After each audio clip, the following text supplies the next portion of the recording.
大家好，今天我们接着上一个小节来讲人物转弯行走的路径动画。同样的，我们进入到顶视图中，使用 EP 曲线工具绘制人物行走的路径，然后人物大圈加选路径曲线，执行连接到路径。接着把向前的轴向设置为 c 轴，再把人物的行走的速度改为匀速。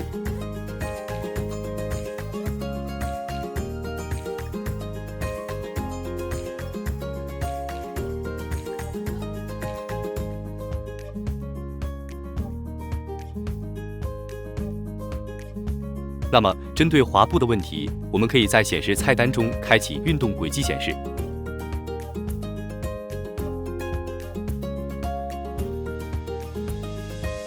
然后选择其中一只脚的控制器，在可视化菜单下选择创建运动轨迹。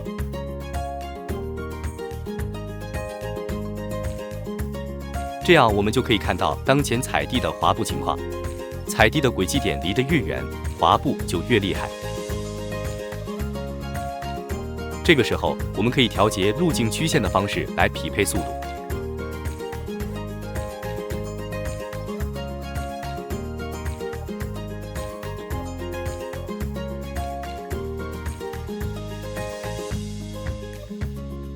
如果人物是向后滑步，曲线位置就向前平移。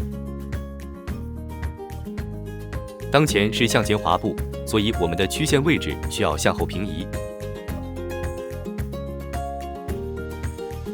我们可以一边观察运动轨迹，一边调节，直到踩地的轨迹点重合。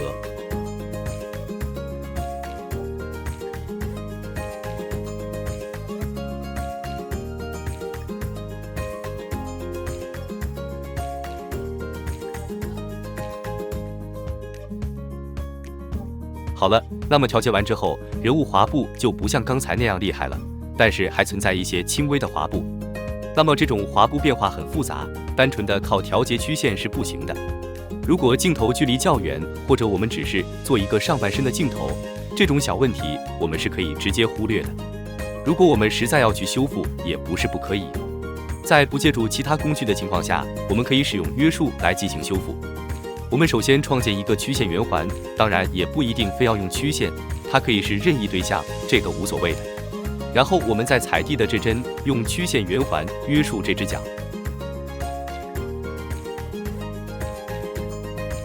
这样这只脚就会一直保持不动。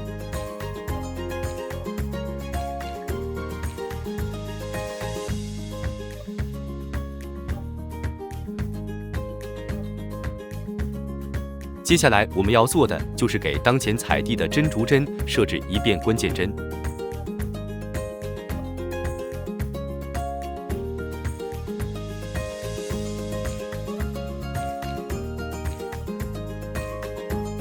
最后我们把曲线圆环删除，那么约束就会消失。我们可以看到，现在脚经过我们处理之后就不再滑步，其他的位置也是一样的处理办法，这里就不再重复演示了。希望这个方法对大家能有所帮助。